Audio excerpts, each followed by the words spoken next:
Animal welfare is the #1 issue facing our industry today. It's also the #1 industry facing veterinary medicine, but it is huge in today's world. And things are different than when a lot of us came along, when 98% of the population grew up on farms and understood animals, and now 98% are in the cities. And as they do not understand, they do not get it, and they are very turned off by some of the things that we do. And I don't think we need to quit doing the things that we do well and that are okay. We need to educate about that, but the things that we look ourselves in the mirror and say, you know, we really ought to not be doing that, we have got to stop it. And I think that if Sam said this already, but we've got to hold ourselves accountable. And if we see it and don't address it, we condone it. And back where he said you all ought to address each other and others in a very kind way, and we have a great stewards program now, and if there's some way you can get some support for that. But again, if we don't address it, we condone it.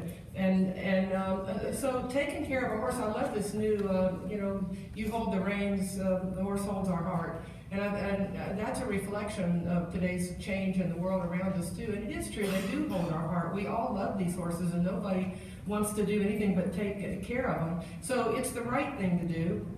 And the other thing is this industry is going to thrive because of participants.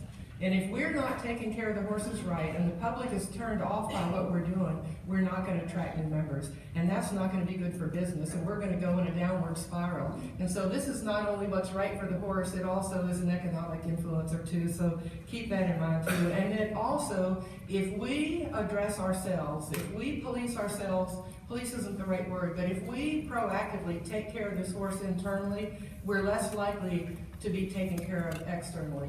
But one or the other will happen.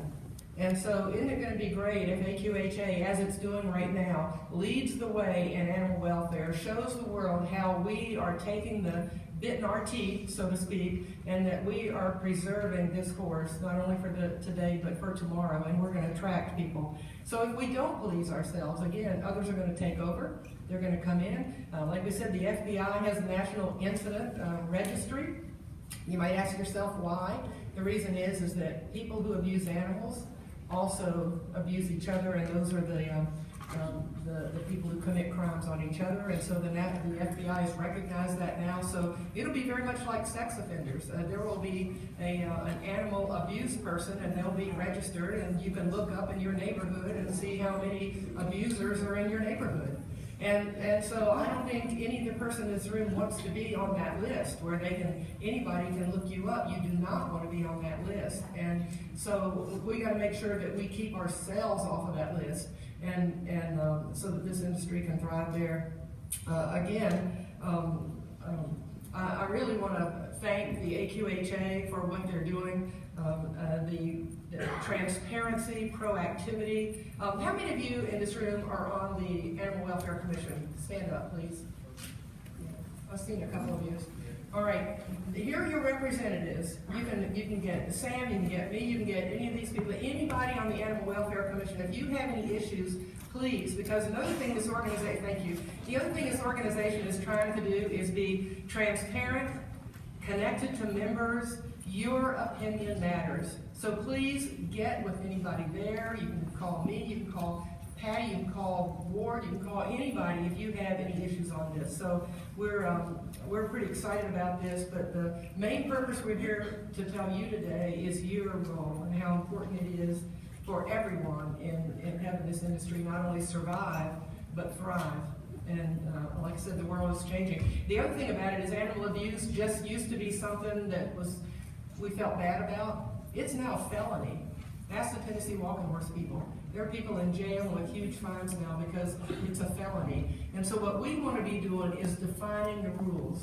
We want to say what's okay and what isn't. And so we need to look ourselves in the mirror when we do that. And we're doing that now.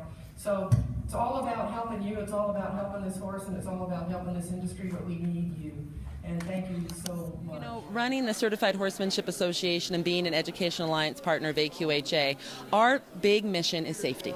Whether that's safety for the people, or whether that's safety for the horses. And the welfare component is absolutely huge. And it's a little bit scary to think now that the FBI, starting next year, is going to be tracking people that are abusing animals like they do sex offenders. But you know what? It's also probably a good thing, because as they were saying, normally the people that go down that road of hurting animals are the ones that hurt people too. So I think that a lot of the direction that AQHA is taking with animal welfare is definitely on the right path.